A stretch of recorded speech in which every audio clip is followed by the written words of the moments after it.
আজকে আমি ঘুরিয়ে দেখাবো কলকাতার অন্যতম এক মন্দির, যার নাম হলো স্বামীনারায়ণ মন্দির। হাওড়া থেকে সোজা ধরে নিলাম আমতলার বাস আর পৌঁছে গেলাম স্বামীনারায়ণ মন্দির। সময় লাগলো প্রায় 1 ঘন্টা। ঠিক ডায়মন্ড হারবার রোডের পাশেই রয়েছে এই মন্দিরটি। কলকাতা থেকে খুব কাছেই উইকেন্ডে ঘুরে আসার সেরা একটি ঠিকানা হলো এটি। প্রায় 200 একর জমির উপর রয়েছে এই মন্দির। মন্দির চত্বরটি ছিল সত্যি পরিষ্কার পরিচ্ছন্ন, আর মন্দিরের ভিতরের কারুকার্য সত্যিই অসাধারণ।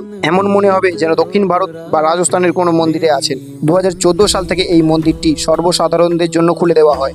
রাজস্থান থেকে আনা গোলাপি বেলে পাথর দিয়ে নির্মাণ করা হয়েছে এই মন্দিরটি। সব মিলিয়ে অসাধারণ সব সুন্দর নিদর্শন রয়েছে এই মন্দিরে। এছাড়াও মন্দির চত্বরে রয়েছে একটি শপ, যেখানে দৈনন্দিন জীবনের নানান সামগ্রী এবং পূজার সামগ্রী ইত্যাদি পাবেন।